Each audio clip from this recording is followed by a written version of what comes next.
तुम सबका सुबह उठकर दाँत मांजने की आदत तो होगी। मेरा ये आदत छूट गया था। एक्चुअली मैं क्या करता 2-3 साल पहले जब मैं मोबाइल से बहुत ज़्यादा एडिक्ट था, तो क्या हुआ मैं सुबह उठ के फ़ोन पकड़ लेता था। विशेष करके विंटर में या फिर एग्ज़ाम के टाइम तो सुबह उठ के मैं पढ़ने बैठ जाता था, क्योंकि बिस्तर से उठने की मेरा मन नहीं करता था। बहुत पहले की बात है, तो वहाँ पे जो कंबल है वो ओढ़ के मैं पढ़ने लग जाता था या फिर फ़ोन चलाता था। एग्ज़ाम के टाइम पढ़ता था या फिर अ, शायद एग्ज़ाम खत्म हो जाता तो मैं फ़ोन चलाता था। वो जो बचपन से हैबिट थी ना कि सुबह उठ के दाँत मांजना है, वो हैबिट मेरा छूट गई, ब्रेक हो गई। तो मेरा ब्रश करना इरेगुलर हो गया। मतलब मैं ब्रश कब करता था पता है? जब कहीं बाहर वगैरह जाना हो, घर से बाहर जाना हो, मैं ब्रश कर लेता क्योंकि बाहर शायद मुँह से वो आएगी, गंध आएगा, तो मैं ब्रश करके जाता था। अब तब फ़ोन इतना चल रहा था कि बाहर जाने का उतना मन नहीं था, घर में पड़ा रहता था। तो 1 दिन, 2 दिन ऐसे होता था कि मैं ब्रश ही नहीं करता था। उससे ज़्यादा नहीं, तब उतना ही, लगभग मैं एक अंदाज़ा बता रहा हूँ। अभी कभी-कभी करता था, तो भी मेरा ब्रेन उस पे लेज़ी हो गया था, करने की मन नहीं करता था। मेरा ब्रेन मुझे ऐसा बोलता था कि सुबह उठ के दाँत मांजने की क्या ज़रूरत है? कुछ खाना खा ले, खाना खाने के बाद दाँत मांज लेना। तब फिर कभी-कभी मिस हो जाता था, तो मैं इरेगुलर हो गया था। और कुछ दिन बाद एक दिन रिसेंटली मैं नोटिस किया कि मेरे दाँत में एक साइड में हल्का-सा छोटा-सा गड्ढा हो गया है, जो शायद परमानेंट है। मतलब परमानेंट तो नहीं है, पैसा कमाएँगे तो उसको खराब से हटा देंगे, उसको कुछ करा लेंगे, ठीक है? लेकिन उसको कुछ नहीं करा तो परमानेंट है ना, मतलब नेचुरल वे पे उसको हटाना पॉसिबल नहीं है शायद, पता नहीं मुझे। एक गड्ढा सा होगा शायद, इसको कैविटी बोलते हैं क्या। तो मुझे पता है बहुत लोग सुबह उठकर सबसे पहले फ़ोन ही चलाते हैं, इंस्टाग्राम ही चलाते हैं, जो गलती मैंने किया था। तो ये छोटा-सा गलती अगर मैं नहीं करता तो मेरा दाँत में ये परमानेंट मार्क्स नहीं आता। अब देखो मुझे पता है बहुत सारे बच्चे हैं, अभी बहुत सारे लोग फ़ोन का एडिक्ट है और वो लोग सुबह उठकर सबसे पहले फ़ोन ही पकड़ते हैं, और विंटर सबसे आलस वाला महीना है तो इसमें तो और भी होगा। बच्चे फिर बड़े-बड़े लोग भी, बहुत सारे लोग करते हैं। भाई अभी भी समय है, अपना छोटा-छोटा हैबिट सुधार के अपना सारे जो ऑर्गन्स हैं इसको बचा लो।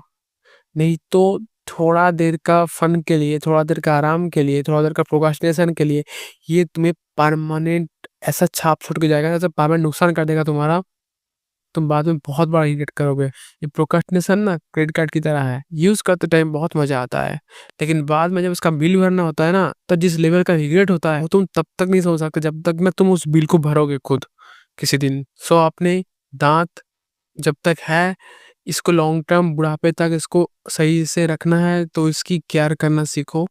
इसको हल्के में मत लो, अपनी कान इसको हल्के में मत लो। कान में वो सलाई-काठी घुसाने की आदत है बहुत लोगों की, या फिर कुछ भी घुसा के कान साफ करने की, तो वो भी एक गंदी आदत है, जो तुम्हारा कान को नुकसान पहुँचा सकता है परमानेंटली। भाई भगवान ने तुम्हें कान दे के भेजा है और तुम अगर बहरा हो गए तो वो इतना खराब तुम्हारा कॉन्फिडेंस को डाउन करेगा ना, इतना इनसिक्योर बना देगा, तुम मतलब बाद में समझोगे। और अभी से अगर सुधार लिए तो बाद में तुम थैंक यू बोलना मेरे को कि बहुत बड़ा चीज़ से बचा लिया। हर एक पार्ट को बचाओ। अगर तुम फूँकते हो, बहुत सारे टीचर्स को मैं देखता हूँ फूँकते हुए, भाई लंग्स खराब कर लोगे, इसके मुँह आता है तो थोड़ा देर में हाँफने लगोगे। अपने बच्चों के साथ खेल नहीं पाओगे, अपने पोते-पोती के साथ नहीं खेल पाओगे अच्छे से। कोई भी मार के भाग जाएगा तो उसके साथ भाग भी नहीं पाओगे। अभी के टाइम पे बहुत सारे टीनेजर्स को देखता हूँ, सब फूँकते रहता है। मेरे क्लास में जो पढ़ते थे वो लोग या फिर मेरे छोटे-छोटे बच्चे, मतलब उनको आदत है भाई सिगरेट फूँकने की। हासिल करो पाओ, लेकिन अपनी हेल्थ को नेगलेक्ट मत करो। और जैसे कि मुझे लगता था कि अभी मैं हासिल कर लेता हूँ, हेल्थ की ध्यान नहीं दूँगा। बाद में पैसा कमा लूँगा, सक्सेस मिल जाएगी, तो मैं हेल्थ का ध्यान दूँगा, तब कुछ होगा तो पैसा देके भी सहारा लूँगा। नहीं भाई, तुम सोच रहे हो कि अभी टाइम वैल्यूएबल है मनी से, तो मैं अभी टाइम बचा लेता हूँ, बाद में मनी से इसको ठीक कर लूँगा, क्योंकि टाइम का वैल्यू ज़्यादा है, क्या फ़ायदा? टाइम ऐसे तुम वेस्ट कर रहे हो बहुत सारी चीज़ों में। कौन कितना प्रोडक्टिव है मुझे पता है। बाद में जब वो बीमारी तुम्हारे पास आएगी, वो तुम्हारा पहले तो पैसा खाएगा, दूसरा तुम्हारा सफ़रिंग होगा, तो तुम्हारा कॉन्फिडेंस लो होगा, तुम्हारा मेंटल हेल्थ खराब होगा और तुम्हारा टाइम भी वेस्ट होगा। डॉक्टर के पास जाने में, उसको दिखाने में, उसको इलाज करने में टाइम तो खर्च होगा ही भाई वैसे भी। तो हर दिन 2 मिनट 3 मिनट लगता है, हर दिन थोड़ा-सा सावधानी लगता है, हर दिन थोड़ा-सा केयरफुल होके चलना पड़ता है, थोड़ा-सा केयर करना पड़ता है अपने सारे ऑर्गन्स की, ताकि वो खराब ना हो और वो लॉन्ग टर्म तक चले। उसको तुम अगर रिप्लेस करोगे या फिर ठीक भी कर लोगे ना, तो वो पहली वाली जैसी बात नहीं रहेगी। तो अपने दाँत की केयर करो, कोशिश करो हर दिन 2 बार ब्रश करने की। अपनी आँखों की केयर करो, कोशिश करो ठंडा पानी से आँखों को धोने की और स्क्रीन टाइम कम करने की, या फिर वो वाला चीज़ फ़ॉलो कर सकते हो कि हर कितना मिनट पे, हर आधा घंटा पे शायद एक स्क्रीन पे लगातार देखने से अच्छा 30 मिनट के बाद 30 सेकंड तक थोड़ा दूर पे भी देखो, तो ठीक है? सुधर जाओ, सुन लो मेरी बात, ठीक है? तो अपनी आंखों को बचा लो। गाजर और ऐसी चीजें खाओ जो तुम्हारी आंखों को सेफ रखेगा। कान को सही रखो, सर्च करो कान को सही करने के लिए क्या करना पड़ता है, मतलब कान को साफ सुथरा रखने के लिए, और कान को ताकि वो हानि ना पहुंचाए। नेचुरल उपाय क्या है कान को साफ रखने के लिए? बालों की केयर करो। बाल को सेफ रखने के लिए क्या करना पड़ता है? स्ट्रेस कम लेना पड़ता है, और भी जो जो चीजें हैं जो तुम्हारे बालों को हार्म कर रहा है उसको अभी से रोको, और अभी से क्या लेना स्टार्ट कर दो इनकी।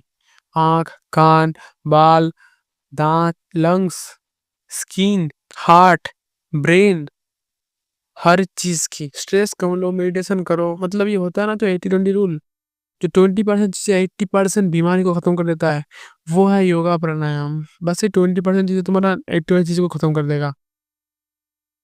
तुम्हारा ब्रेन मजबूत रहेगा तो सब ठीक ठाक तुम करते रहोगे। तुम्हारा ब्रेन अलर्ट रहेगा तो, और ये तुम्हारा ब्रेन को मजबूत बनाता है। सो फॉलो इट भाई। और ये वीडियो कम से कम अपने परिवार के हर एक बंदों को दिखाओ, शेयर करो, ताकि उनकी ऑर्गन्स की लॉन्जिविटी रहे, बुढ़ापे तक उनका हेल्थ सही रहे। तुम इस वीडियो का वैल्यू तब तक नहीं समझ पाओगे जब तक ना तुम्हारा कोई ऑर्गन खराब होता है, तुम्हारा लेजी प्रोक्रास्टिनेशन एंड केयरलेस होने की वजह से। और अगर तुम्हारा ऑर्गन सही रहे तो तुम्हें ये वीडियो बुढ़ापे में याद आएगी, जब तुम्हारे आसपास के तुम्हारा सेम उम्र वाली लोगों की या फिर तुमसे कम उम्र वाले लोगों की हालत खराब होगी। उनका किसी का आंख खराब हो चुका होगा, किसी का हेल्थ में बहुत सारी चीज खराब हो चुका होगा। जब सब लोग 1000 तरह की बीमारी से जूझेगा और तुम उसमें सेफ रहोगे ना, इससे बड़ा फ्लेक्स कुछ नहीं होगा। तब तुम ग्रेटफुल होगा कि हाँ, ये वाला वीडियो मैंने देखा था जो मेरा लाइफ चेंज कर दिया। अभी से भाई अलर्ट हो जाओ। मैं अपने एक ऑर्गन पे डैमेज करके ये चीजें सीखा है, तुम अभी से सीख लो। टाइम है भाई। तुम्हारे हाथ में 2 ऑप्शन है, अभी दूसरा वीडियो बिंज वॉच करते जाओ या फिर एक्शन लो। देखो तुम क्या क्या बुरी हैबिट कर रहे हो, या फिर तुम क्या क्या अच्छी हैबिट स्किप कर दिए जो तुम्हारा ऑर्गन्स को डैमेज कर रहा है या फिर लॉन्ग टर्म पे डैमेज करेगा। उसको एलिमिनेट करो अगर लॉन्ग टर्म पे बचना चाहते हो तो। एक ऑर्गन परमानेंटली डैमेज होता है ना, तो वो बहुत ज्यादा ट्रॉमा देता है। मतलब तुम्हारा कॉन्फिडेंस लो करके एकदम तुम्हें डिप्रेशन में डाल देगा, स्ट्रेस में डाल देगा, तुम्हारा हालत खराब कर देगा। जबकि I don't care, let's go, conquer the day, जागो।